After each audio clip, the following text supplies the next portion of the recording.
And now for something completely different. I'd like to make a little presentation in the form of a slideshow about my journey through the years to find the relationship between materials and geometry and sound with the flute. In the acoustics textbooks, they typically will show the harmonic structure of musical instruments in this fashion. There are many different ways of displaying the data, and so this is one way to look at it. We can see the strength of the various harmonics. I spent a lot of time when I was in Boston out at the Hewlett-Packard lab looking at various types of oscilloscopes and different ways of graphically representing the sound of the flute. This is looking at the complex waveform, and it's very difficult to really deduce the information from this kind of a graphical display. This is another way of showing that information. This is useful because it shows through time the way that the sound, the amplitudes, the compression waves change. There's a way in synthesis called ADSR, which stands for attack, decay, sustain, and release.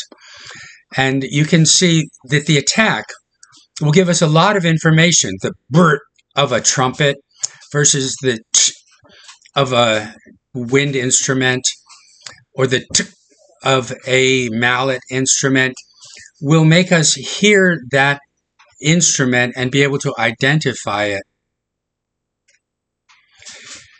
This is a way, on the bottom, we can see the complex waveform that we were looking at.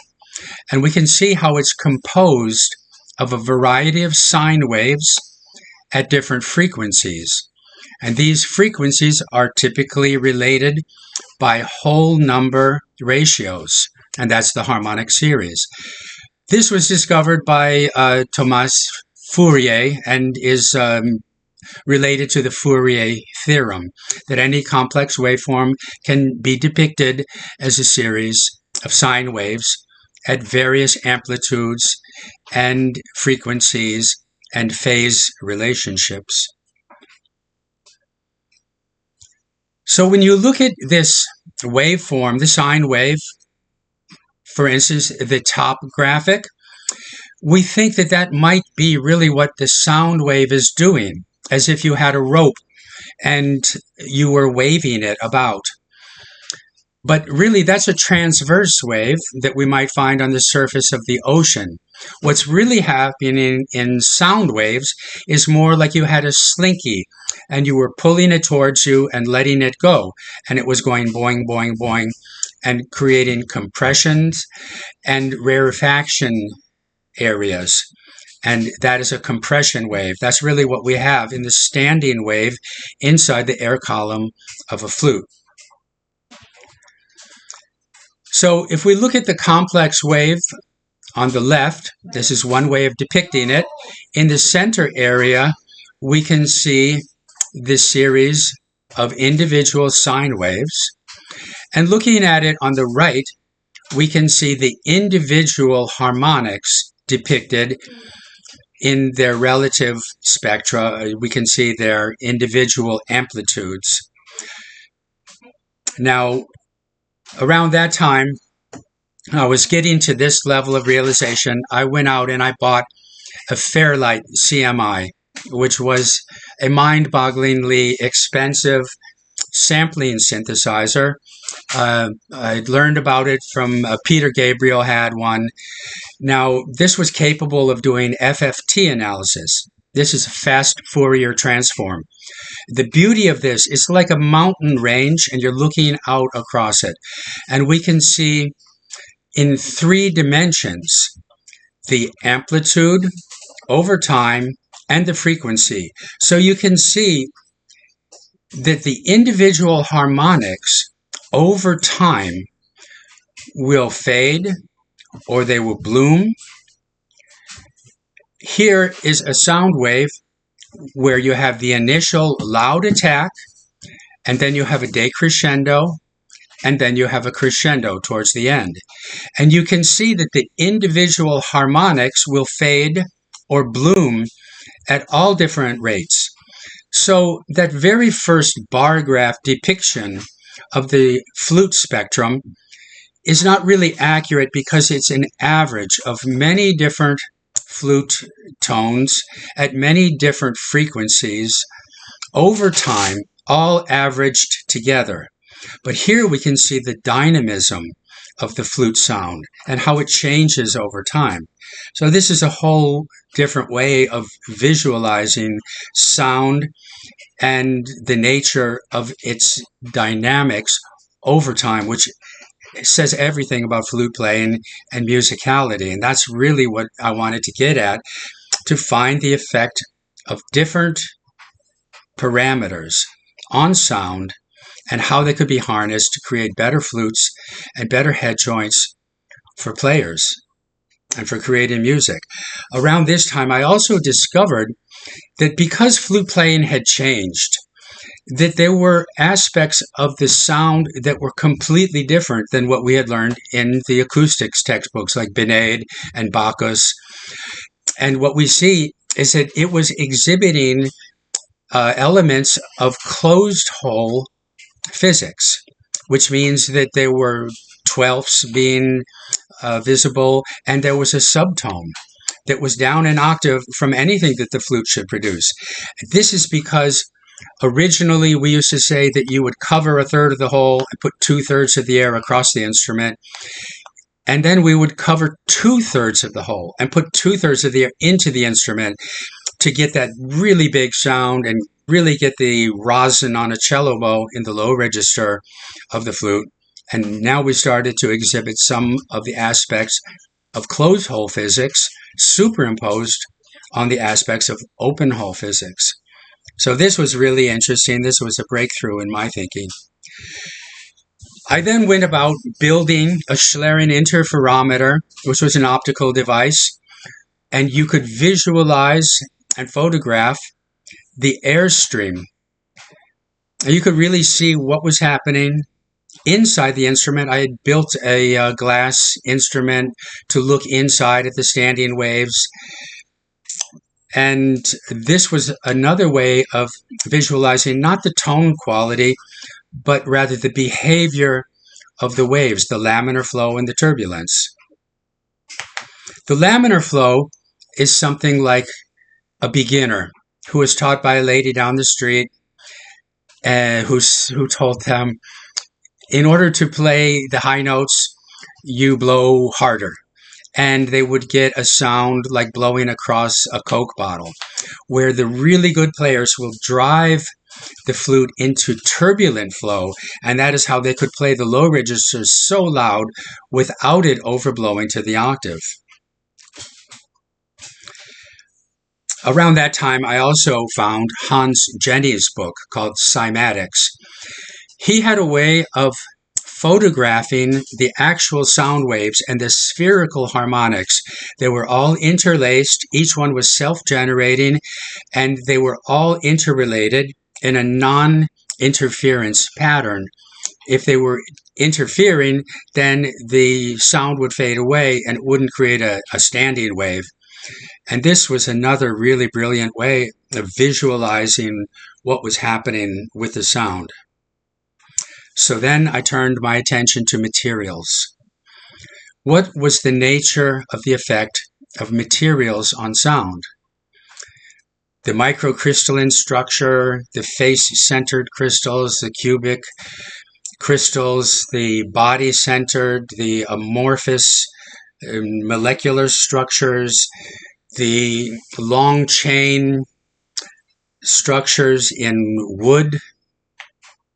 These were porcelain mouthpieces that were very porous on the inside, and they had a vitreous layer, the glass glaze on the outside. This is lead crystal, which, believe it or not, is 36% lead, which becomes clear when used as a fluxing agent in glass. And this was ebonite. And then I started exploring different geometries.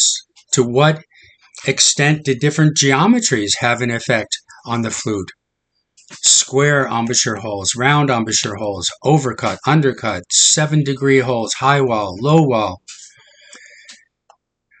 Well, that is certainly a square hole. That is certainly an overcut.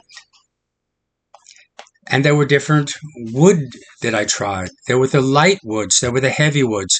Some woods have a specific gravity greater than 1, which means they would sink in water, and some have a specific gravity lighter than water, and they would float. Typically, in the past, piccolos would favor the heavy woods, as well as flutes. But there's some wonderful flutes and piccolos made out of the lighter woods, mopane, boxwood, tulip wood, cocos wood. This was a super flat top head joint. And this head joint has the Adler wings on it. It seemed that everything affected everything. I found a book by Schillinger, and once upon a time, the Berklee College of Music was named the Schillinger House, and it was based around the work of Schillinger. Joseph Schillinger wrote a book called The Mathematical Basis for the Arts, and he showed how it was the relationship between the harmonics that created dissonance and harmony and actually led to the structure of cadences and of harmonic progressions. And this is why we liked to hear the 4-5-1, 2-5s, and these kinds of things. Also, there were different instruments with different harmonic structures. The piano, its harmonics went quite sharp, so you had to tune the low notes very flat. Even though the fundamentals would agree with an equal temperament, the harmonics did not agree.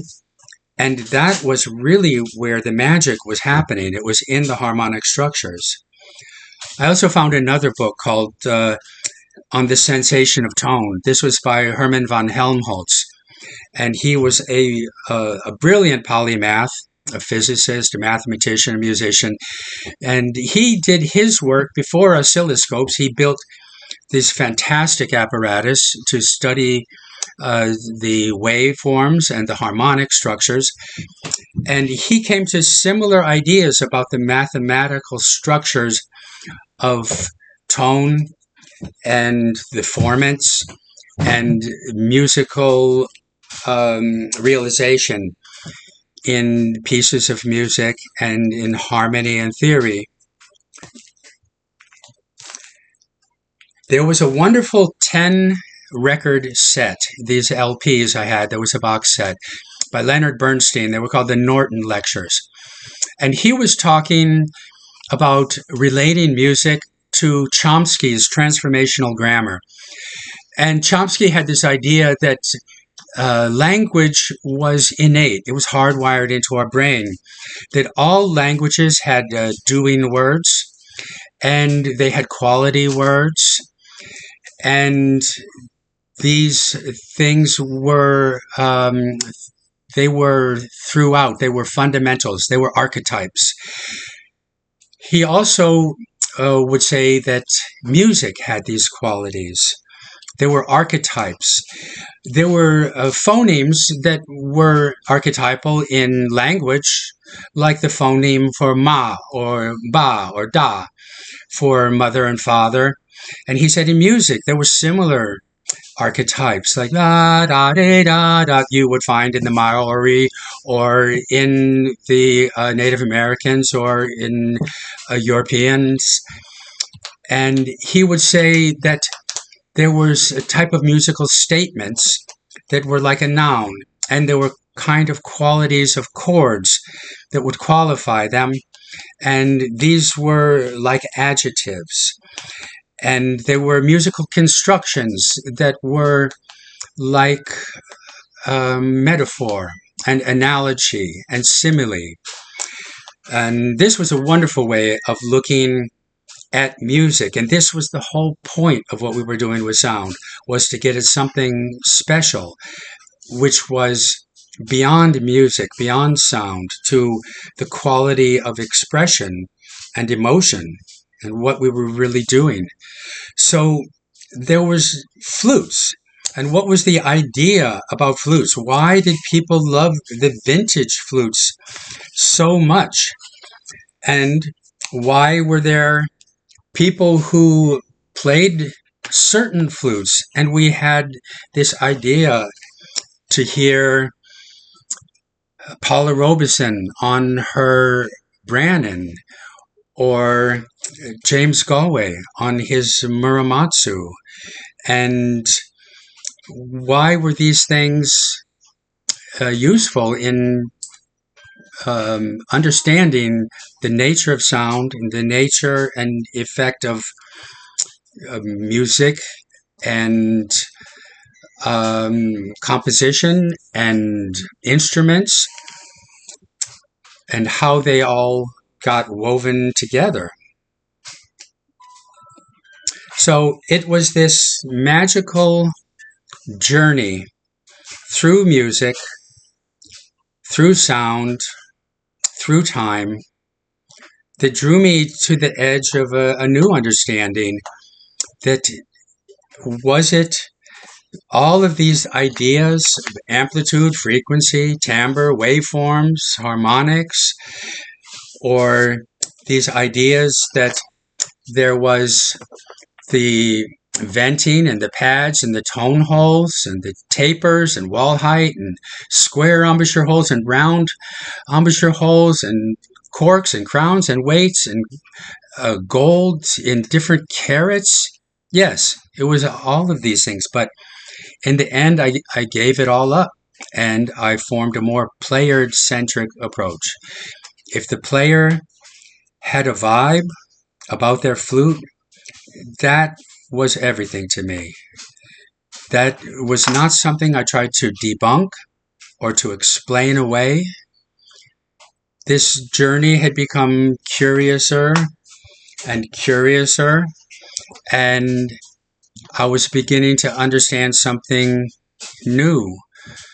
Recently, I heard a performance of a friend of mine doing, it was the Boza aria, and it took me out. I had the feeling I was listening to a vintage flute, and I remembered the words of Picasso upon leaving Le Grat de Lascaux and seeing the cave paintings from the Ice Age. He said, "We have learned nothing. We have invented nothing." So, in the end, every time that a player takes this instrument and animates it by putting air into it, by putting their spirit into it, that is everything. And that's why we do what we do, as techs and builders and makers and clinicians and composers, whether it is in the concert halls or in your churches or in your living room. It's our everything.